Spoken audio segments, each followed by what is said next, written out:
আমি এমন কিছু বলি যেটা কেউ আগে বলেনি, সেটা হচ্ছে আমাদের পরিবারদের সাফারিং, আমাদের ফ্যামিলি মেম্বারদের সাফারিং, সন্তানদের সাফারিং, যেটা এভাবে প্রকাশিত হয়নি, এটা এভাবে হাইলাইট করা হয়নি।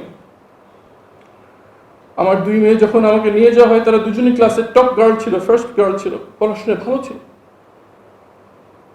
তারা একজন বড়জন নিজ চোখে দেখেছে আমাকে নিয়ে যাওয়া। এরপর থেকে তারা যখনই পুলিশ দেখতো, ওর মাকে জিজ্ঞেস করতো, আম্মু এই লোকটা কি বলতে পারবো আমার বাবা কোথায়? এরকম একটা লোক তোমার বাবাকে নিয়ে গেছে, তাই না? এটা একটু বলতে পারবে বাবা কোথায়? যখন শেষ সাক্ষাতের জন্য আমার পিতার কাছে যেখানে যায়, তখন আমি দাদাকে দেখতাম, দাদাকে জিজ্ঞেস করছি, দাদা ভাই আব্বু কি তোমার এখানে আছে? বাবা কি তোমার এখানে আছে? যখন মাঝে মাঝে যখন ক্র্যাকডাউন হতো, তখন আমরা বাসায় থাকতে পারতাম না, যখন আত্মশেষ বাসায় চলে যেতাম, তখন আমাদের পরিবারের সাথে মাসে একবার দেখা হতো, 2 মাসে একবার দেখা হতো। বাচ্চাদেরকে নিয়ে আসতাম, বাচ্চাদেরকে আগে বলতাম না যে ওখানে বাবা আছে। কোনো আত্মীয় স্বজন বাসায় গেলে আমাকে দেখে খুশি বুকে লাভ দিয়ে আসতো। আমার ঘুম হওয়ার পর যখন কোনো আত্মীয় বাসায় যেত, যে মাকে জিজ্ঞেস করতো, আম্মু বাবা কি খেয়ে আসবে? বাবা আসতো না, মায়ের কাছে কোনো উত্তর থাকতো না। এই কথা কোনো বলা হয় নাই। আমার মেয়ে স্কুলে ভালো ফার্স্ট হয়েছিল অনেক বছর, রেজাল্টে খুশি হয়ে কি বলছে, আম্মু আমি ফার্স্ট হয়েছে। এটা দেখার জন্য কি আব্বু আসবে? এটা দেখার জন্য কি বাবা আসবে? আমার স্ত্রীর কাছে উত্তর ছিল না। আমার ছোট মেয়ের অ্যাক্সিডেন্ট হয়ে এখানে বড় কেটে গেল, 7টা সেলাই দিতে হলো, প্রচন্ড কষ্টে সে কাতরাচ্ছে, বুঝে আম্মু আমার 7টা সেলাই দিয়েছে পর হাতে, এখন কি আব্বু আসবে? এখন কি বাবা আসবে? এই উত্তর আমাদের ফ্যামিলি থেকে নেই। আমার মেয়ে যখন যায়, তখন সে কেজি 1-এ পড়ে, কেজি 2-তে পড়তে হবে, ফর্ম ফিল আপ করতে হবে। ফর্ম ফিল আপে পিতা মাতা দুজনের সিগনেচার লাগে। স্কুল থেকে জিজ্ঞেস করছে, মায়ের জায়গায় সিগনেচার আছে, ফাদারের সিগনেচার কই? কি উত্তর দিবে তারা? যদি মৃত্যু হয়ে থাকে তাহলে ডেথ সার্টিফিকেট কোথায়? যদি থাকে তাহলে সিগনেচার কোথায়? এই উত্তর দিতে পারেনি আমার স্ত্রী, আমার মা। আমি এই কথা আমার জন্য বলছি না, আমার সিম্পেথির জন্য বলছি না। এই গল্প হাজারো ফ্যামিলির যারা গুম হয়েছে, হাজারো মায়ের বুকের হাকার এভাবেই হয়েছে। সবাইকে তো আপনারা ডাকতে পারবেন না, দেখার সম্ভাবনা। যখন গুম কমিশন গঠন হয়, তদন্ত কমিশন গঠন হয়, আয়না ঘরে ভিজিট হয়, আমি যাই।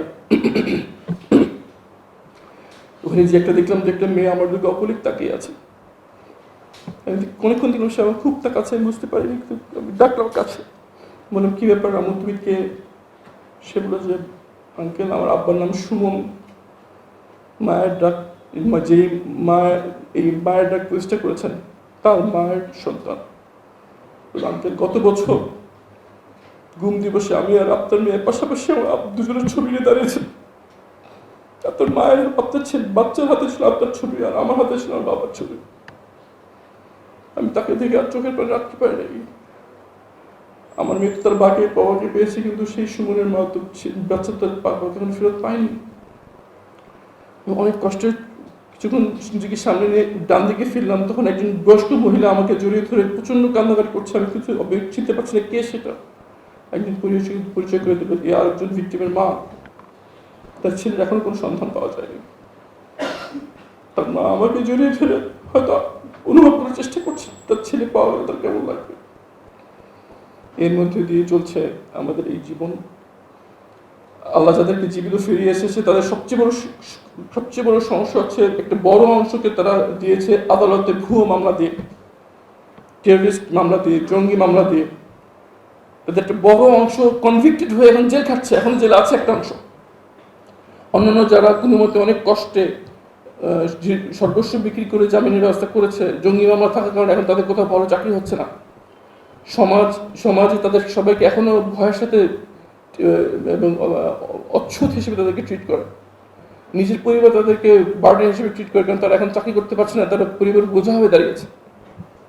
যাদের এখনো সন্তান বাবা ফিরে আসে নাই, সেসব পরিবারের অবস্থা আরও সঙ্গীন। যেটা বললাম, স্কুলে ভর্তি হওয়ার সময় পিতার ফর্ম সাইন করার কেউ থাকে না, সব স্কুল তো বুঝেও না যে কি হয়েছে, বলাও যায় না সবসময়, কয়ভাবে বলা যায়।